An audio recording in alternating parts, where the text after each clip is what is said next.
when we have lots of people internationally, globally, and within the country, they are raising questions on the, especially the slogan "Sabka Saath, Sabka Vikas," and there are a few people. They should, in fact, be properly checked and properly instructed not to. I mentioned one name a couple of days, in different debates, because it's a recent example. That was one of the chief ministers, that is Mr. Hemant Vishwa Sharma.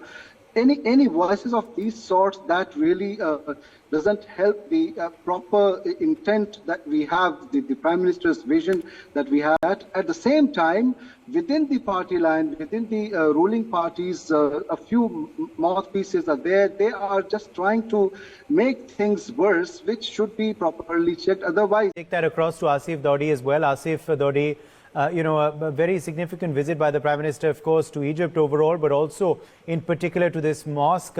It is an example of how the Indian community of the Dawoodi Bohras came forward for its restoration. The most recent phase completed just a few months ago. And the Prime Minister has enjoyed a long, old rapport with this community. Yeah, that's very true. And the Prime Minister has very long connection and connectivity with this particular community, even before he became the Chief Minister of Gujarat.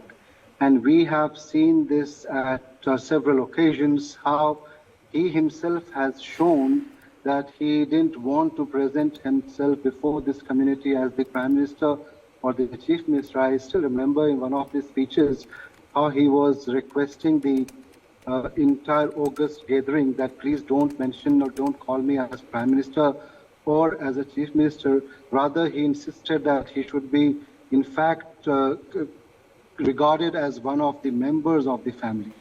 And this goes back to the history and how it is connected with the Egyptian culture and how the Bohra community, they came to India, and they are no doubt how Madam Sikri has rightly mentioned, each and everything presented by her is like well refined and well presented, I must say.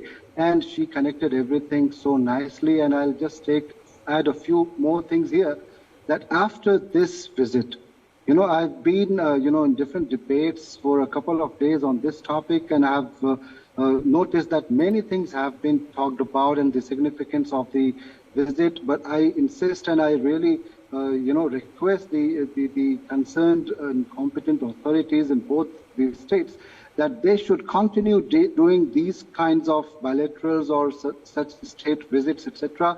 Because after 1997, when you talk about 26 years, this was a big gap. Though we had lots of delegations, high-level delegations, ministerial meetings going on between these two countries, but we know that how the common citizens of both the countries, I have plenty of friends from Egypt, and my colleagues are there. They were in Kuwait and in Saudi Arabia, and they show their concerns, and they were so happy when they came to know that their president was invited in India as the chief guest. And now we had lots of discussions as well, and they said that, okay, one day soon the Prime Minister of India will also be invited by their government, and this has happened right now. And you see, after a couple of months, when in G20, Egypt being one of the preferred guests for G20 by our own government, this will be seen shortly.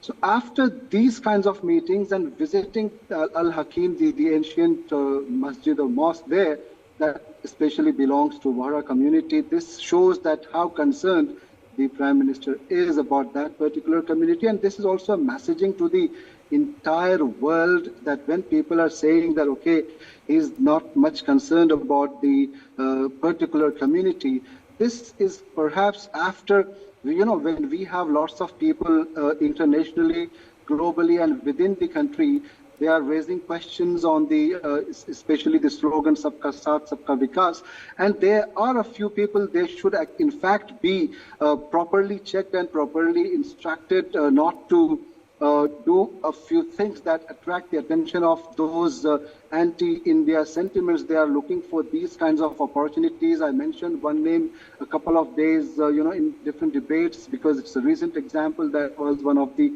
chief ministers, that is Mr. Hemant Vishwa Sharma. any voices of these sorts that really doesn't help the proper intent that we have, the Prime Minister's vision that we have. We are really proud that when we are regarded, the Indians are regarded this much, by the international community, and how when your own Prime Minister and your country and your delegation is given due respect and welcomed in a way, and everyone appreciates having the highest civilian awards in different countries in the Middle East, and now it's the time for the Prime Minister to get it from Egypt, and the Grand Mufti appreciates that. Everyone appreciates that here. In this situation, when we have a few things, we have some internal things and we have some external things. Those who have some internal issues, they should try to keep these things internally and let these bigger things go further, because the world is appreciating that. At the same time, within the party line, within the ruling parties, a few mouthpieces are there. They are just trying to make things worse, which should be properly checked. Otherwise, the way it is going on, the way things are moving all across the globe, I being the one of the eyewitnesses here, living in this region for more than 22 years, seeing how things have changed in the past couple of years, let's say last decade, 1 decade, and how the Indians are being regarded here. It's a big diaspora, a big community, and especially after this particular visit, as I was even talking about the same thing about the Suez Canal, about the kind of trade and business that will increase, that will strengthen further, and how a big number of, let's say, 500 million barrel of containers being shipped from the Suez Canal. And if we have a dedicated cluster there, and other than that, we have cultural exchanges, we have trade business, we have people-to-people connections. And these visits, these meetings, these things actually, as all the esteemed panelists, including the most seasoned one, that is Madam Sikri, will agree and will perhaps have a similar view that this kind of it's historic. I tell you, and everyone is appreciating that, and I'm sure I'm quite hopeful that by the end of this year, let's say by December, it started in January and now in the mid of the year, and then September G20, and by the end of this year, many more things in the times to come, you will see lots of changes, because the geopolitical location, the important significance of Egypt, and how it's a gateway of the Arab world and the African countries, and we have lots of kinds of trade and business things come, if it connects from Europe to Asia and India, things will really get easier. And I'll just focus on one more thing. When I told you about the economic zone, that is Suez Canal's economic zone, that is really very important, and that is going to happen, and more investments and benefits will be seen shortly in both the countries, and people will be really happy and will have lots of benefits from these kinds of state level visits. And I think very soon, when the president of Egypt visits again, will be surely in India soon after a couple of months, you see how the entire world will look at this again, because nobody expected that suddenly after 1997 and in 2023, after 26 years gap, the foreign policy is such, they realize the value, and they realize that this needs to be reinvigorated, being energized, and this is required, this is needed.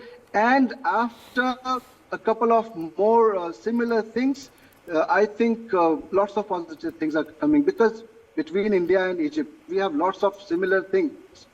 The culture, the ancient civilization, the kind of love and togetherness, and the humanitarian aids that India always offers. And at this point of time, especially after Ukraine and Russia war, what has happened to the entire world, especially about the supply chain and other problems going around, Egypt is one of the countries where they had lots of problems with the currency and business and other things. Yes. So they are also trying to utilize the power and the significance of a country like India. Absolutely. And yes, I'll have to come back to you, sir. We need to get in the others as well.